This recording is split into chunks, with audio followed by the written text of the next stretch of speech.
Hello and welcome to Super Angels, the show where we endeavor to find India's next super entrepreneur. And I have with me Super Angel Vishal Gondal. Vishal, welcome to the show. Hey, what's up? Vishal, the startup we have on the show today is from the HR space. It's a play in the contract staffing domain. What's your take on the HR space as a whole? I think the HR space is poised for a very big disruption, and that's all happening because of social networks like Facebook and LinkedIn. So I'm really excited to see what this company is up to. So how disruptive is staff on contract going to be? Let's go ahead and take a look at the pitch. India's IT workforce is about 20 lakh people. 20 lakh people that contribute to 70% of the cost of any IT company. Considering at least 10% of all employees are on bench through the year, these are the costs that can certainly be cut down. There is a solution, staffoncontract.com. At current state, we have a database of over 5,000 IT consultants at all levels, all looking to work on a contract that's for a specified time period or a project. Contract staffing saves as much as 20% on direct costs and helps realize 40% on margins for any IT company. For individuals, contract hiring provides an opportunity for them to become independent consultants and the freedom to choose their price, work and time. Our business model is one where we charge corporates rupees 2 lakhs per annum for access to our free-rated database of profiles. We've launched the product in March this year and we've acquired 7 paying customers already. We project revenues of 46 lakhs in the year 1 and moving up to 32 crores in year 5. We would like to pitch for 2.5 crores for a 25% stake in staffoncontract.com. So Vishal, contract staffing, what do you make of that pitch?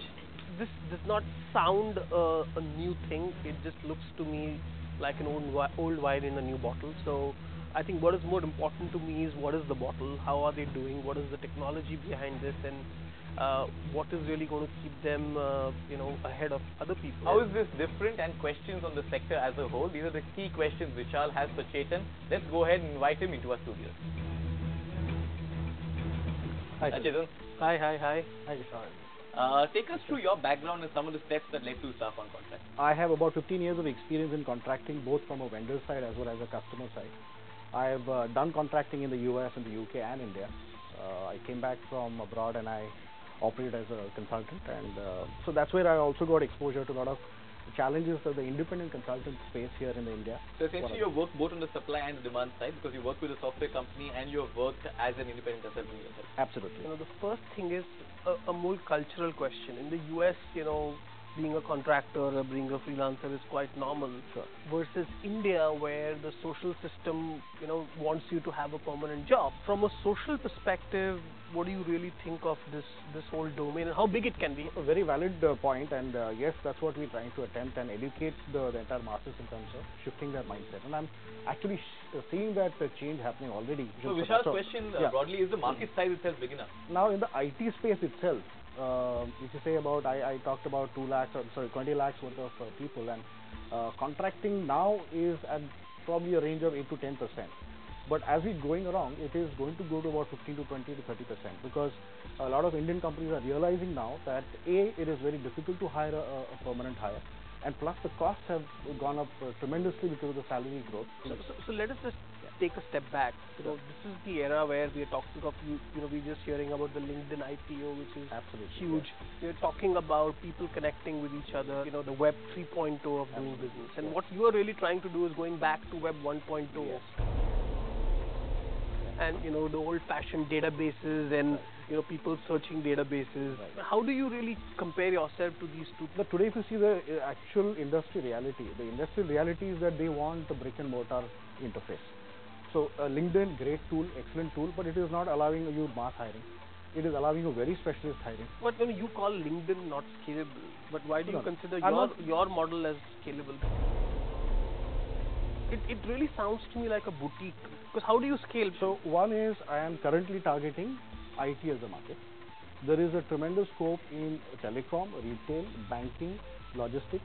Second is, if you see other offshoring destinations like India, which are now becoming much more stronger, like China, Vietnam, Poland, Egypt, those are typically a good solution for my service. So let me understand how your service works. I am a qualified person, and I come to you and I give you my CV, and you then take this CV of mine to all your clients and hope that they like my CV and they interview me and then they place me. There are two models that we have for that. One is we have a full online model, so it's a marketplace. So you put a CV and it will be seen by our demand side. So that's a full online. I'm just a facilitator and I just run the digital. Second one is a full service model where I would actually do what you're saying by actually identifying CVs in the market and going to a customer and giving as per what they want. And customer is going to pay me a service fee for doing that for him. Now I have two supply sides. One is the IT vendors who have 20 to 200 people with them. Okay. Now there are about 650 of such vendors already registered on our supply side. And the other supply side is the independent consultant. That's about 2,000 right now. So IT vendors are actually companies. So that's subcontracting. That's subcontracting. So that is already happening. It is already happening. Outsourcing 2.0. Yeah. So exactly. So it's So you are realize- outsourcing to the outsourcer. Yes. I saw your scaling up plan Yeah. from 46 lakhs to 32 crores. Yes.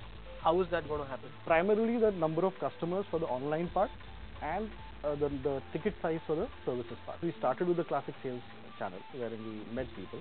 But now, interestingly, we are looking at a reseller model from our franchisee base because we have 650 vendors who are ready to go and sell to their existing customers which they had and gain a commission on that. So if your growth is already being driven, why do you need any money? We are now looking at more primarily because when we go into the services model, I need to service, so I need people. You can get them on contract, they'll be very cheap. But I still need to pay. Your thought is good, Yeah. but you are still using old techniques to deal with this problem. Just imagine if I was L&T and I was trying to look at your resume, Right. I would like to at that moment see who have rated you, what all you have done. Yes, which we have, Vishal. We have a full-fledged rating system which allows you to rate and view last 5 ratings of a candidate based on which demand side other customer has rated him. We are tying up with an assessment company. It's an online assessment company. They, based on a job specification, they build an assessment questionnaire which the candidate can fill online in 5 minutes. It's objective. So you are doing things to Oh, give the absolutely. credibility of the candidate. Absolutely. And that's a work in Because progress? That's a work in progress because that's where I need funds. Currently, it looks to me more like a boutique opportunity. Okay. I don't really see how this can become. But he's saying 8% of the software service sector. Another But you value still I think mean, I still look at 92%, unfortunately. Yeah. What's your take on Chetan, the entrepreneur, the product, and his business? I would say solid, promising, interesting. If there's one thing you want to change over the next 6 months, what would that be? Product. So Vishal likes the product and the entrepreneur. He, however, believes that Chetan needs to look at a larger market size and he needs to develop a cooler product. Well, you can agree with Vishal, you can disagree with him, you can vote for Chetan by logging onto our Facebook wall, sending us SMS or writing to us on startingup@etnow.tv. Is Chetan Indap going to be India's next super entrepreneur? Well, continue following us on Super Angels and find out. Great, and as always, Chetan will be mentored both by Ty and by Vishal. I can let you know that he's already started working on some of Vishal's suggestions and he's made some great progress. It's now time to bring the second anniversary episode of Starting Up to an end. If you'd like to apply for Super Angels or give us feedback on the show, do email us, SMS us or write into us on our Facebook wall. Thank you for supporting the cause of startups in India. As we say every week, remember, there's never a better time than now to go out there and start up.